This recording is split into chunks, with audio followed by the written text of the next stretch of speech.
Welcome to Suman TV. నేను మీ Suman TV Nag. According to Vedic astrology కనుక మనం చూసుకుంటే మృగశిర నక్షత్రం వారికి జనరల్గా చాలామందికి నరదృష్టి ప్రభావం ఉంటుంది అని చెప్పేసి అంటూ ఉంటారు. మృగశిర నక్షత్రం వారికి నరదృష్టి ప్రభావం ఉంటే ఏ విధంగా ఉంటుంది, ఎస్పెషల్లీ విమెన్కి ఏ విధంగా ఉండే అవకాశం ఉంటుంది అండ్ ఎలా ఐడెంటిఫై చేయాలి, దానికి రెమెడీ ఏంటి అనేది ఈరోజు మనతో పాటు వేదిక్ ఆస్ట్రాలజర్ ఉమా గారు ఉన్నారు. అది వారి మాటలు తెలుసుకుందాం. నమస్కారం ఉమా గారు. నమస్తే నాగరాజు గారు. సరే, మృగశిర నక్షత్రం వారిది కనుక మనం చూసుకుంటే నరదృష్టి ప్రభావం ఏ విధంగా ఉంటుంది ఒకవేళ ఉంటే, ఎస్పెషల్లీ విమెన్కి దాని నుంచి ఎలా బయటపడాలి? నాగరాజు గారు, నక్షత్రానికి, రాశికి, నరదృష్టికి ఏమి సంబంధం అని చాలామంది అనుకుంటూ ఉండొచ్చు. అయితే మనం మాట్లాడుకునే అంశం నరదృష్టి, రాశి అంటే జ్యోతిష శాస్త్రం ఎప్పుడూ కూడా నాగరాజు గారు రాశికి సంబంధించి, నక్షత్రానికి సంబంధించి కొన్ని నిర్దిష్టమైన ఆరోగ్య సమస్యలు, వారికి ఉండే శక్తి సామర్థ్యాలు, వాళ్ళ బలం ఏమిటి, వాళ్ళ వీక్నెస్ ఏమిటి, వాళ్ళు ఏ దశల్లో యోగిస్తుంది, ఏ దశల్లో వీక్గా ఉంటారనేది చాలా స్పష్టంగా చెప్పబడింది. అయితే ఇక్కడ నరదృష్టి అనేటువంటి ఒక ఎక్స్టర్నల్ నెగిటివ్ ఫోర్స్ అనేటువంటిది ఎప్పుడైతే ఈ రాశి మీద పడుతుందో దానికి అనుగుణంగా ఈ రాశి వాళ్ళు, ఈ నక్షత్రం వాళ్ళకి ఎలాంటి సమస్యలు వస్తాయి అనేటువంటిది మనం ముందుగానే చెప్పొచ్చు. వాళ్ళకి జాగ్రత్త తీసుకోవడం కోసం కొన్ని ప్రికాషన్స్ చెప్పచ్చు, కొన్ని పరిహారాలు చేసి వారిని ఆ బాధ నుంచి కాపాడచ్చు. ఇప్పుడు మనం మాట్లాడుకునేటువంటిది మృగశిర నక్షత్రము, ఉమెన్కి సంబంధించి. సో ఈ మృగశిర నక్షత్రము 1, 2 పాదములు వృషభ రాశిలో, 3, 4 పాదాలు మిథున రాశిలో సంచరిస్తూ ఉంటాయి. సో ఇలా ఉన్నప్పుడు నాగరాజు గారు, జనరల్గానే మనం ఫస్ట్ ఆఫ్ ఆల్ అసలు నరదృష్టి అంటే ఏమిటో తెలుసుకోవాలి. నరదృష్టి అంటే చూడడానికి అది సామాన్యమైన అంశం అయినప్పటికీ కూడా అందులో ఎన్నో రకాలుగా విభజించబడి వారి యొక్క ప్రభావం ఏ విధంగా ఉందో తెలుసుకోవచ్చు. ముఖ్యంగా మనం చూసుకుంటే మొదటిది సామాన్యమైన నరదృష్టి అండి. మీరు ఒక ఫోన్ కొన్నా, ఒక కొత్త బట్టలు కొనుక్కున్నా, లేకపోతే ఒక బండి కొన్నా 10 మందికి చూపించాలి అనే ఉద్దేశంతో, ఆసక్తితో, ఉత్సాహంతో చూపిస్తారు. సో వాళ్ళు చూస్తారు, అభినందిస్తారు, పొగుడుతారు, కొంతమంది తిట్టుకునే వాళ్ళు తిట్టుకుంటారు, ఏడిచే వాళ్ళు ఏడుస్తూ ఉంటారు. అప్పుడు కలిగేటువంటి దృష్టియే సామాన్య నరదృష్టి. దానివల్ల 1-2 రోజుల్లో మీకు కాస్త ఆరోగ్య ఇబ్బందులు రావడం, తలనొప్పి రావడం, వికారంగా ఉండడం, ఆకలి లేకపోవడం, నిద్ర పట్టకపోవడం లాంటివి జరుగుతాయి, ఖచ్చితంగా కనబడతాయి. వాటిని మీ యొక్క భగవద్ ఆధారణ, ప్రతిరోజు దీపం పెట్టుకోవడం, భగవంతుడి దగ్గర కాసేపు కాలం గడపడం లాంటివి చేస్తూ ఉండే అలవాట్లు ఉండడం వల్ల తొందరగానే 1-2-3 రోజుల్లో వాటి నుంచి ఓవర్కమ్ అయిపోతారు. సో బేసిక్గా అంతా వాటిని రికగ్నైజ్ చేయరు. ఓకే నరదృష్టి, ఓకే అనుకుంటారు. అయితే రెండవది మహానరదృష్టి నాగరాజు గారు. ఇది చాలా ప్రమాదకరమైనది. అంటే ఎప్పుడైతే ఈ యొక్క మహానరదృష్టి సోకుతుందో విపరీతమైనటువంటి ప్రాణ నష్టం కలుగుతుంది. ఇంట్లో ఒకరి తర్వాత ఒకరు మరణం చెందడము, ఏం జరుగుతుందో అర్థం కాకపోవడము, తీవ్రమైనటువంటి ఆరోగ్య సమస్యలు, ఏ సమస్య వచ్చిందో, ఏ ఆరోగ్య సమస్య వల్ల బాధపడుతున్నారో కూడా తెలియదు, అలాంటి ఆరోగ్య సమస్యలు. అదేవిధంగా అప్పులండి, రుణ బాధలు. ఒకప్పుడు అద్భుతంగా బ్రతికినటువంటి ఫ్యామిలీ, గొప్ప పేరు ప్రఖ్యాతులు సంపాదించిన ఫ్యామిలీ ఒక దీన స్థితికి, బయటికి చెప్పుకోలేని స్థాయికి దిగజారిపోతుంది. దానికి కారణం మహానరదృష్టి అండి, బాగా గుర్తుపెట్టుకోండి. అదేవిధంగా చావులు చూస్తారు, చెడు వార్తలు వింటారు, శుభకార్యాల మధ్యలో ఆగిపోతాయి, ఎంగేజ్మెంట్ దాకా వచ్చి మధ్యలో ఆగిపోతుంది. ఇల్లు కడతారు గొప్పగా, అది మధ్యలో అర్ధాంతరంగా ఆగిపోతుంది. ఇల్లు కడతారు, మళ్ళీ కూలిపోవడం, ఇవన్నీ మహానరదృష్టి యొక్క ప్రభావం అండి. యాక్సిడెంట్లు అవ్వడం, ఇంజురీస్ పాలవ్వడం, సర్జరీలు అవ్వడం, హార్ట్ స్టంట్లు వేయడం, ఇలాంటివన్నీ కూడా మహానరదృష్టి యొక్క ప్రభావము. అది ఉంది అంటే ఆ మనిషి పతనం స్టార్ట్ అయింది అని అర్థం అండి. అయితే దాన్ని ఎలా గుర్తించాలి అని అంటే, అది తరచుగా ఇప్పుడు నేను చెప్పేటువంటి జరుగుతూ ఉన్నాయనుకోండి, ఖచ్చితంగా నరదృష్టి ప్రభావాన్ని గుర్తించవచ్చు. ఇక మూడవది సంభోగ దృష్టి నాగరాజు గారు. ఈ సంభోగ దృష్టి అంటే ఎవరైతే ప్రేమ అన్యోన్యతలతో నూతనంగా పెళ్లి చేసుకున్న దంపతులైనా, ఒక రిలేషన్లో ఉన్న వాళ్ళైనా, వాళ్ళని చూసి ఓర్చుకోలేని మూడో వ్యక్తి ఎవరైనా, వారి యొక్క దృష్టి కానీ, ఇన్ఫ్లుయెన్స్ కానీ వాళ్ళిద్దరిలో ఎవరో ఒకరి మీద పడింది అనుకోండి, వాళ్ళిద్దరి మధ్యలో ఉండేటువంటి రిలేషను అక్రమ సంబంధానికి దారితీస్తుంది. వాళ్ళిద్దరూ డైవర్స్ తీసుకునే దానికి వెళ్ళిపోతారు. అంటే మీరు చూడడానికి ఆశ్చర్యంగా ఉండొచ్చు, కానీ చూసే వాళ్ళకి అర్థమవుతుంది. నేను చెప్పేటువంటి కూడా చాలా సెన్సిటివ్ అండ్ ఫ్యాక్ట్స్ అండి, చాలా సెన్సిటివ్ మ్యాటర్స్ ఇవన్నీ కూడా.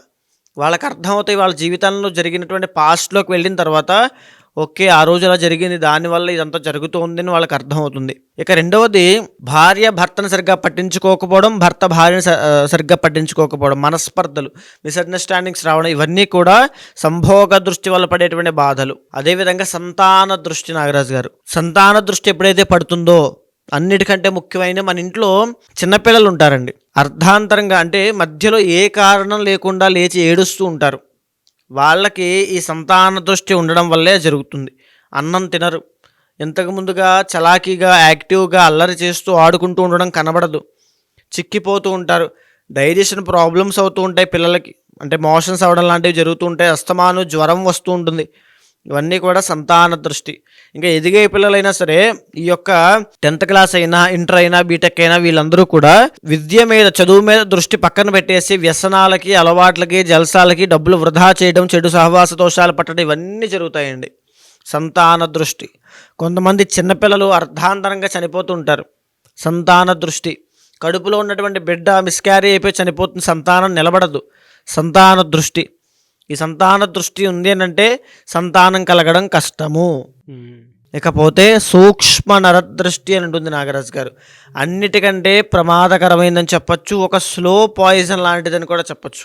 మన ఇంట్లో ఉండేటువంటి వాళ్ళు, మన కుటుంబ సభ్యులో, మన ఫ్రెండ్సో, మన సన్నిహితులో, మనకి సోకాళ్ళు శ్రేయోభిలాషులని చెప్పుకునే వాళ్ళు మనం ఎదగడం చూడలేక, మన ప్రయత్నాన్ని ఎలాగైనా ఆపాలి అనే ఉద్దేశంతో మనల్ని భయపెట్టే ప్రయత్నం చేస్తారు. అది జాగ్రత్త అని చాలామంది అనుకుంటూ ఉంటాం, కానీ జాగ్రత్త కాదు. తల్లిదండ్రులు చెప్పేటువంటి జాగ్రత్తకి, వాళ్ళు చెప్పేటువంటి మాటలకి చాలా డిఫరెన్స్ ఉంటుంది.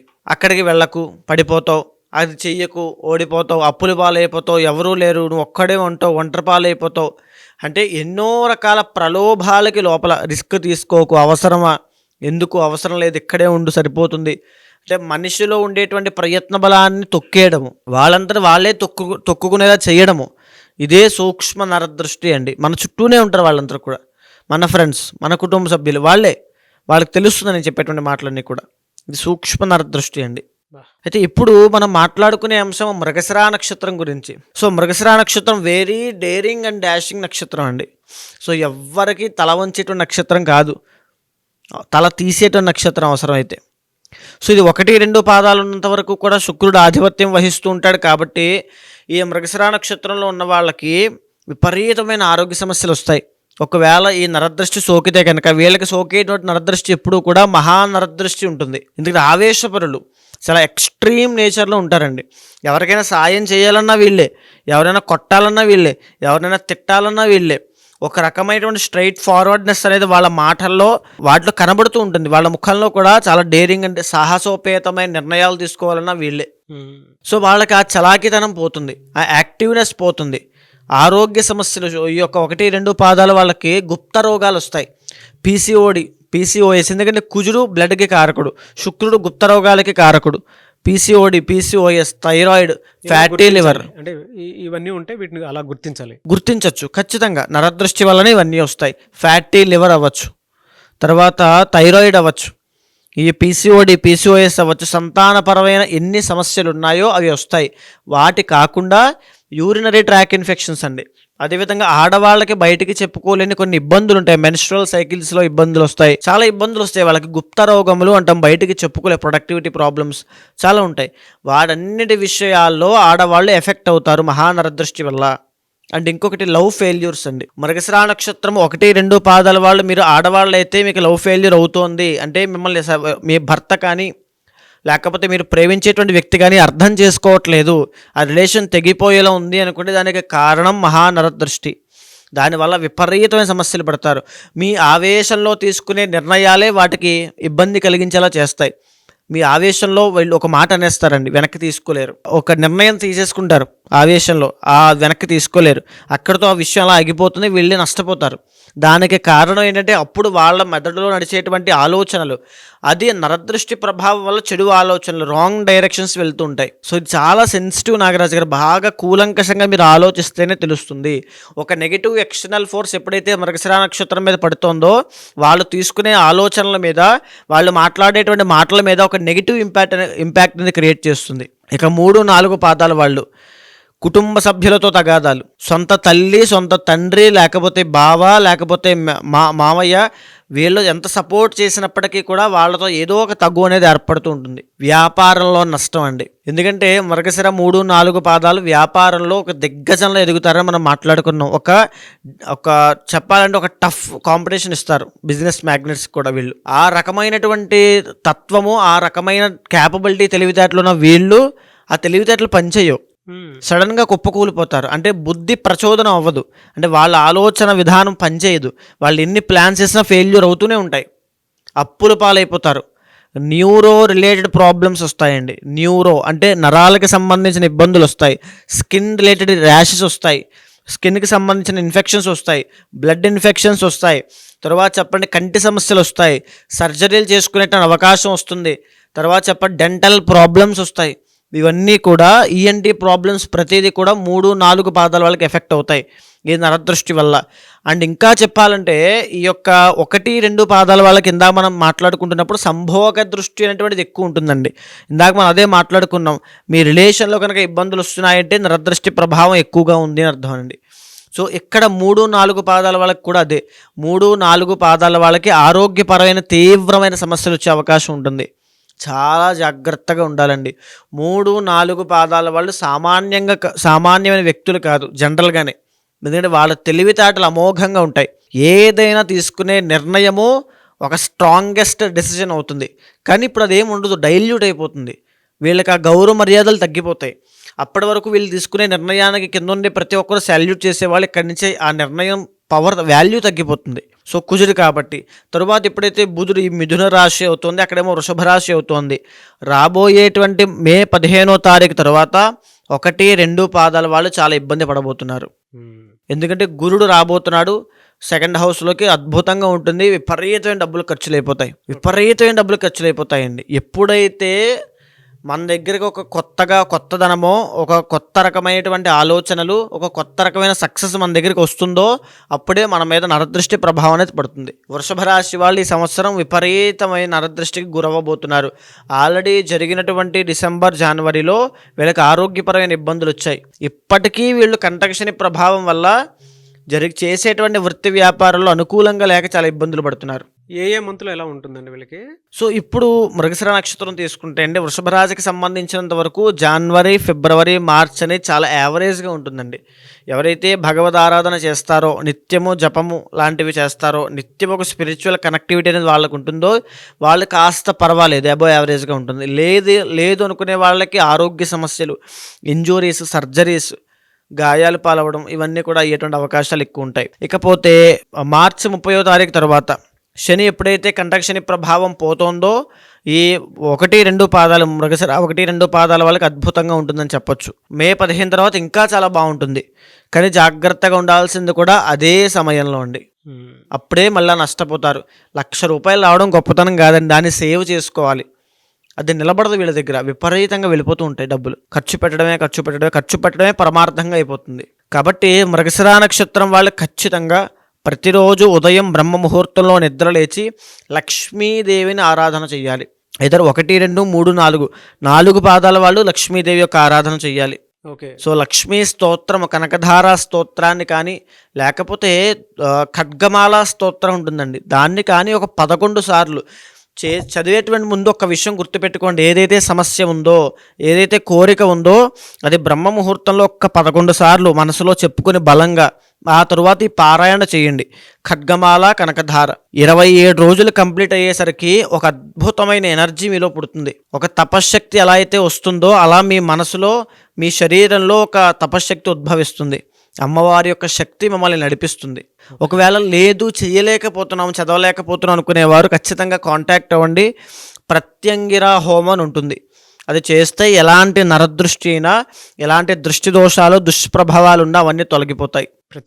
ప్రత్యంగిర లేదా మన్యు సూక్త పారాయణ చేయించి మన్యు సూక్త హోమం చేసి ఆ నీటిని అభిమంత్రించి చల్లడం వల్ల అప్పటి వరకు ఎలాంటి దృష్టి దోషాలు పట్టాయో, ఎలాంటి నెగిటివ్ ఎనర్జీ ఉందో, దుష్ప్రభావాలు ఇంట్లో ఉన్నాయో అవన్నీ కూడా పోతాయండి.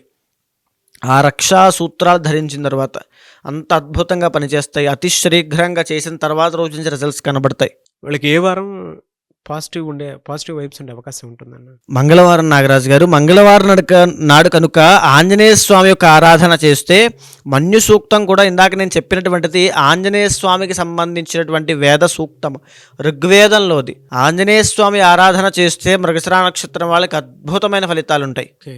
కలిసి వచ్చేటువంటి రంగు ఎరుపండి. ఎరుపు రంగు. ఎరుపు రంగు వస్త్రం ధరించిన, ఎరుపు రంగు దేంట్లోనే వీరు సెలెక్ట్ చేసుకున్నా చాలా అద్భుతంగా రాణించగలుగుతారు. ఎనీవేస్ థ్యాంక్ యూ అండి. Thank you so much Uma గారు. థ్యాంక్ యూ అండి.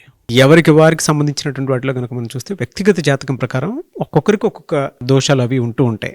జనరల్గా మీ దగ్గరకు వచ్చి ఏదైనా యజ్ఞాలు, యాగాలు, హోమాలు చేయించుకుందాం అనుకున్నటువంటి వాళ్ళు ఉంటారు. పెళ్లిళ్ళకు ముహూర్తం పెట్టించుకోవాలి అనుకున్నటువంటి వాళ్ళు ఉంటారు. దాంతోపాటు కొంతమంది అన్నప్రాసన వాటికి సంబంధించింది కూడా ఉంటుంది. కొన్ని యజ్ఞాలు, యాగాలు, హోమాలు. సో వాళ్ళ బిలీఫ్ సిస్టమ్ ప్రకారం మిమ్మల్ని అప్రోచ్ అవుదాం అనుకుంటారు. అది ఏ రాశి వారైనా సరే, ఏ నక్షత్రం వారైనా సరే. వాళ్ళకి మీరు టైం ఇస్తారా?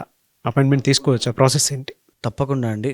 మీరు కింద కనిపించేటువంటి నెంబర్కి కనుక కాంటాక్ట్ అయితే, ముఖ్యంగా ఈ జ్యోతిష్ శాస్త్రంలో ఎలాంటి సమస్యలున్నా, సందేహాలున్నా, లేకపోతే ఏదో మా మీద దుష్ప్రభావాలు ఉన్నాయి, ఇంట్లో శుభకార్యాలు ఆగిపోతున్నాయి, ఏంటో తెలియనటువంటి జీవితంలో అయిపోతుంది అనేటువంటి బాధ కానీ ఏమైనా ఉన్నా, ఖచ్చితంగా జ్యోతిష శాస్త్రం అనేటువంటిది ఒక నిర్దిష్టమైన పరిహారం ప్రతి ఒక్కరికి చూపిస్తుందండి.